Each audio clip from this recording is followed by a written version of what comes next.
Hi, generally, children in middle school are facing many problems to understand fractions. So it's very simple.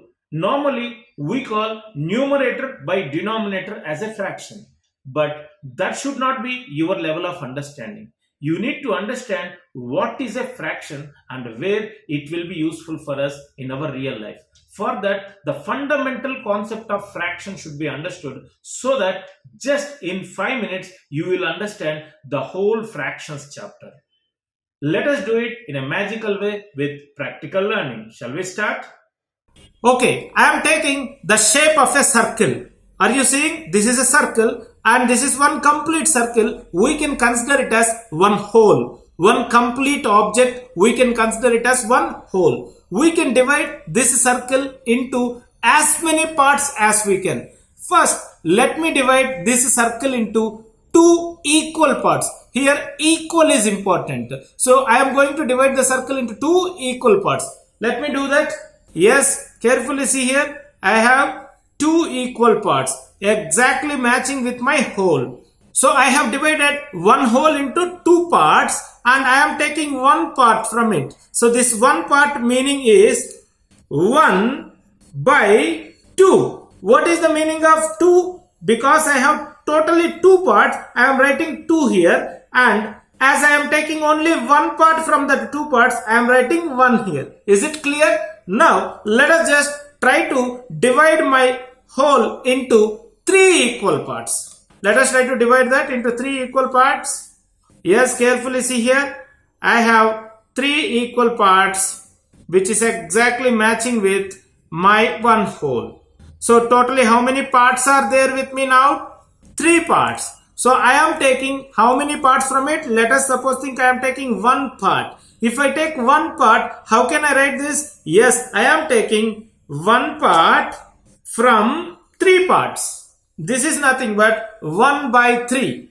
So even we can take 2 parts from it. Carefully see, 2 parts. So from how many parts I am taking 2 parts? Total number of parts are 3 only. So 2 parts if I take from it, total number of parts 3. I am taking how many parts? 2 parts. That is 2 by 3. So that much simple the fractions are. Now let us try to enhance our knowledge by dividing the whole into 4 parts now. Okay, now I am dividing my whole into 4 equal parts. So here equal is very important, friends. Totally I have divided into how many parts?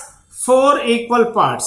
Now total number of parts are 4. So always in the denominator we will be getting 4. Denominator means the bottom number. Top number, bottom number. Top one number is there, bottom one number is there. So always the bottom number will be total number of parts. One whole can be divided into 2 parts, 3 parts, 4 parts, 10 parts, 20 parts, 100 parts also. So totally into how many parts we have divided, that number we need to keep it in the bottom. So that is the most important concept of the fractions. So fraction will be in the form of top number by bottom number. Here we have totally how many parts? 4 parts. So I am keeping 4 in the bottom. Now how many parts you are taking, that number we will be keeping on the top. Let us suppose think I am taking only one part from it. I will keep 1.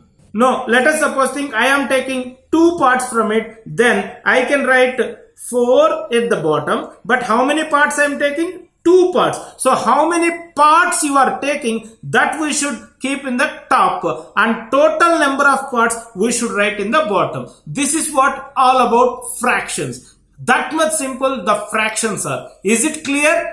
Good. Let us finally do one more practice and close this. Now I will divide my one whole into 6 equal parts. Carefully see here, totally 6 parts I am going to have. So I have divided it into 6 parts. So I can divide it into any number of parts. It may be 6 or 60 or 70 or 100. So how many parts we are dividing is important.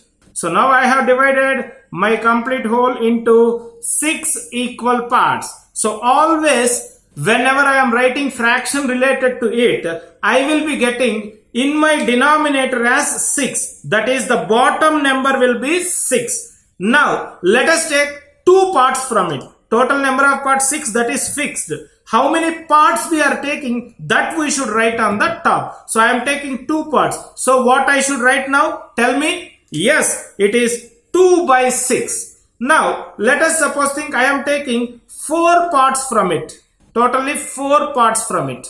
So now tell me what we should write. Yes, 4 by 6. Why? Because 6 total number of parts and 4 parts I have taken. So if I am taking 5 parts from it, yes, it is 5 by 6. Why? Because total number of parts 6 and I am taking 5 parts. So if I take all the 6 parts, no problem. It will be 6 by 6. And as you know, it is one complete whole. All the parts you have taken. So 6 by 6 will be equal to 1. So anyhow, any numerator and denominator, that is the top number and bottom number are same. It will cancel out and we will get 1. So is it clear, friends? So that much simple it is. 6 by 6 means what? It is equal to one whole. So all the 6 parts we have taken. So like this, we can understand the fractions in a very simple manner. Hope all of you enjoyed the practical way of learning. To understand all the remaining concepts in mathematics and to become a math winner, join hands with us. Thank you.